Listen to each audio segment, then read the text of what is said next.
Hello friends, I am Nana Srivastav and you are watching Sai Baba Infotech channel Trademark of Knowledge। Friends, आज हम लोग जिस topic पे बात करने वाले हैं उसका नाम है सब्जेक्ट वर्ब एग्रीमेंट। जी हाँ, ये एक ऐसा टॉपिक होता है जो बोर्ड क्लासेस में हो चाहे कॉम्पिटिटिव एग्जाम्स हो, सब में बहुत ही तरीके से अलग अलग तरीके से ये पूछा जाता है। ठीक है, अब एग्रीमेंट का मतलब आप सभी को पता है कि एग्रीमेंट का मतलब क्या होता है, एक तरह का तालमेल यानी कि एक तरह का समझौता। तो फ्रेंड्स, यही समझौता हमें किस किस के बीच में बिठाना है, हमें बिठाना है ये समझौता सब्जेक्ट और हमारे वर्ब के बीच में। यानी कि जिस प्रकार का आपका सब्जेक्ट है, क्या उससे मैच करती हुई वर्ब वहाँ मौजूद है या नहीं, बस इसी व्यवस्था को आप क्या बोलेंगे, सब्जेक्ट वर्ब एग्रीमेंट। फ्रेंड्स, बताना चाहूँगी कि भले ही आप किसी कॉम्पिटिटिव एग्जाम की प्रिपरेशन कर रहे हो या आप किसी बोर्ड क्लास के स्टूडेंट हो, ये दोनों में ही बहुत इंपॉर्टेंट है। प्रतियोगी परीक्षाओं में एरर स्पॉटिंग जो रहती है, एरर ढूंढना, ये वहाँ पे बहुत इंपॉर्टेंट रोल निभाता है। बोर्ड क्लास में तो डू एज डायरेक्टेड में डायरेक्ट ये क्वेश्चन मिलता है। चलिए स्टार्ट करते हैं अपने आज के सेशन को। रूल नंबर फर्स्ट फ्रेंड्स, यदि दो या दो से ज़्यादा सिंगुलर सब्जेक्ट्स, सबसे पहले सिंगुलर सब्जेक्ट्स कौन कौन से होते हैं ये आपको पता ही है, जैसे ही, शी, इट, है ना, और कोई एक नाम होता है, तो ये सब सिंगुलर सब्जेक्ट्स कहलाते हैं। ठीक, एक वचन। तो दो हों चाहे उससे ज़्यादा सिंगुलर सब्जेक्ट हों, अगर वो आपस में एंड से जुड़े हैं, ठीक है, तो उनकी हेल्पिंग वर्ब फिर कैसी होनी चाहिए, plural.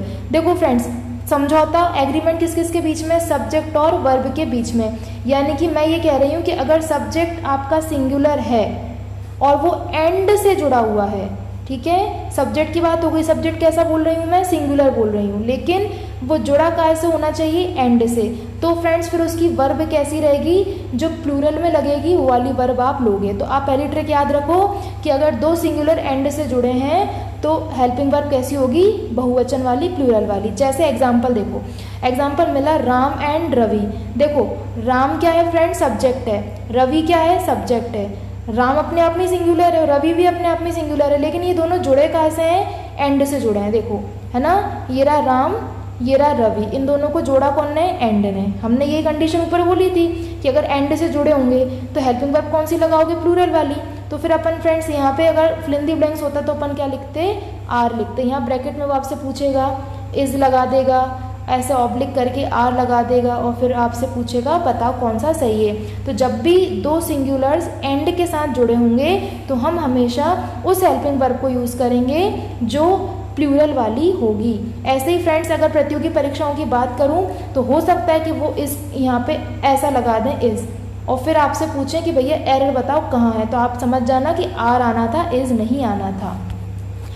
Example second, Reena, Mohan and Rohit. देखो, दो या दो से ज़्यादा हो सकते हैं ना, पहला सब्जेक्ट रीना, दूसरा मोहन और तीसरा रोहित, ठीक है, और ये जुड़े कैसे हैं फ्रेंड्स, एंड से।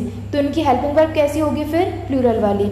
ठीक है, तो देखो, Reena, Mohan and Rohit are cousins, है ना, इज कजन्स नहीं बोला, आर कजन्स बोला।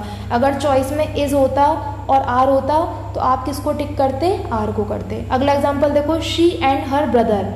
हर ब्रदर मतलब उसका भाई, हैव अराइव्ड। शी यानी कि वो अपने आप में एक लड़की जो है वो अपने आप में सब्जेक्ट है, हर ब्रदर उसका भाई अपने आप में एक सब्जेक्ट है, और दोनों जुड़े हैं एंड से। ठीक है, तो बस इसमें आप ध्यान रखो कि अगर हैज़ होता या हैव होता ऑप्शन में तो अपन कौन सा वाला लगाते, फिर अपन लगाते प्लूरल वाला, यानी कि अपन लगाते हैव। चलो रूल नंबर 2 देखो फ्रेंड्स, यदि दो सिंगुलर नाउन किसी एक ही घटना या किसी एक ही व्यक्ति को इंडिकेट करते हैं, इंडिकेट का मतलब प्रदर्शित करते हैं या पॉइंट करते हैं, तो हेल्पिंग वर्ब कौन सी लगेगी, सिंगुलर वाली लगेगी। ठीक है, तो एक रूल आप ये याद रखो कि अगर किसी सेंटेंस में आपको ऐसा लग रहा हो कि यहाँ पे किसी एक ही घटना के बारे में बात हो रही है या फिर किसी एक ही व्यक्ति के बारे में बात हो रही है, तो वहाँ पे हेल्पिंग वर्ब आप सिंगुलर लगाना। ठीक है, यार अगर आप मेरे बारे में ही बहुत कुछ बोलोगे तो वो बातें तो मेरे लिए हो रही हैं, यानी कि पर्सन तो मैं ही हूँ ना, घटना तो मैं एक लौती हूँ, तो फिर हेल्पिंग वर्ब भी कैसी होगी, एक लौती होगी।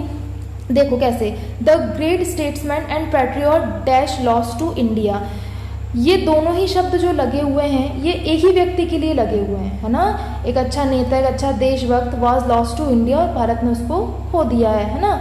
तो देखो यहाँ पे ये मत सोचना कि यहाँ पे ऐसा बिल्कुल आप मत सोचिएगा फ्रेंड्स कि यहाँ पे दो अलग घटनाएं, नहीं, यहाँ दो अलग घटनाएं नहीं, यहाँ पे सेम घटना है, एक ही व्यक्ति की बात चल रही है, वही महान स्टेटमेंट है, और वही जो व्यक्ति है जिसकी बात हो रही है वही महान, ग्रेट मतलब महान स्टेट्समैन है, और वही पैट्रियट है। ठीक है, एक ही देने की बात हो रही है, वॉज लॉस्ट। ठीक है, व्यक्ति जब एक है तो हेल्पिंग वर्ब कैसी लगाओगे, सिंगुलर लगाओगे, तो यहाँ पे वर नहीं वॉज आएगा।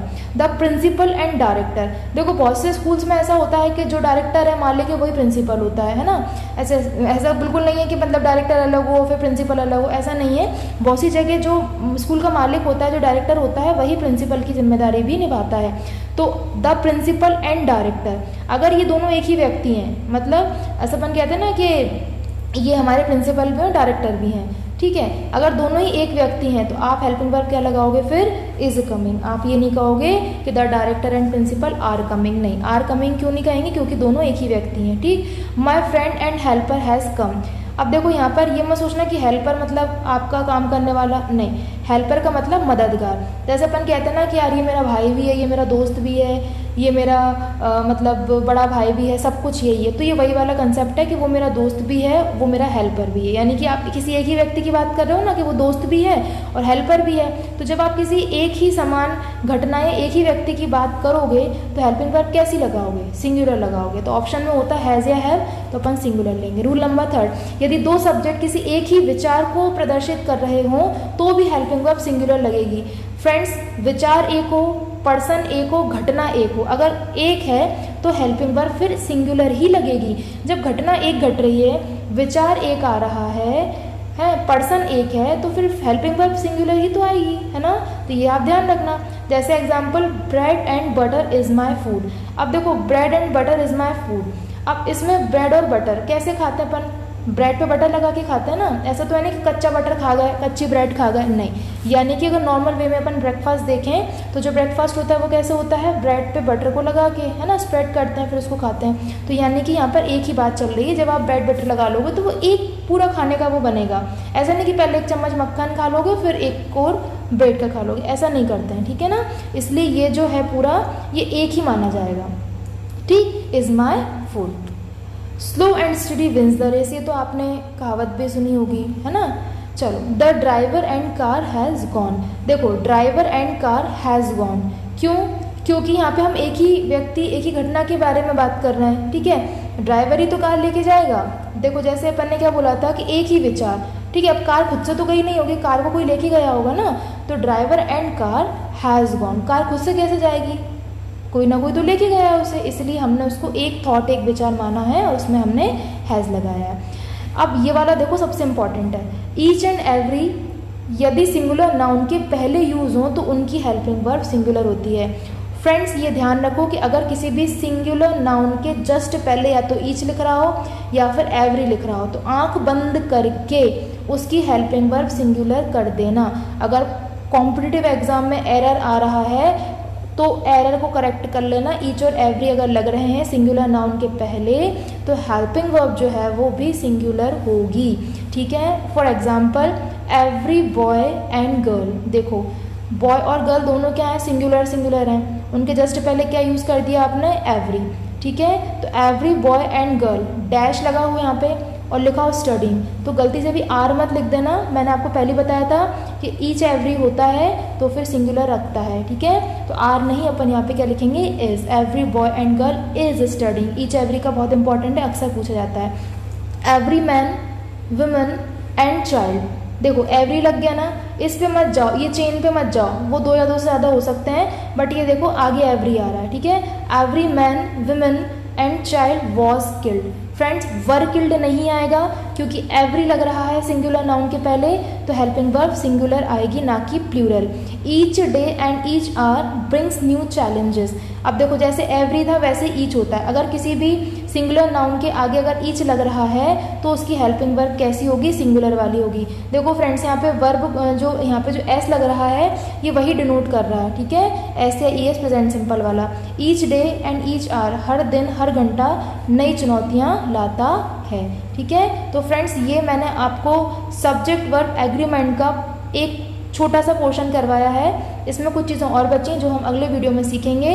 इस टॉपिक को अच्छे से करो। इट में भी पॉसिबल कि एक बार में समझ में नहीं आए, लेकिन आप 2-3 बार इस वीडियो को देखो और इसको समझने की कोशिश करो। कोई डाउट है तो आप मुझे कमेंट सेक्शन में बताइएगा। चलिए अपने घरों में रहिए, अपना ध्यान रखिए, और अगर चैनल पे पहली बार विजिट किया है तो चैनल को सब्सक्राइब कर दीजिए, बेल आइकन को प्रेस कर दीजिए फ्रेंड्स, और अपनी तैयारी को जारी रखिए, एग्ज़ाम्स आपके आने ही वाले हैं, ठीक है। Thanks for watching guys, thank you so much.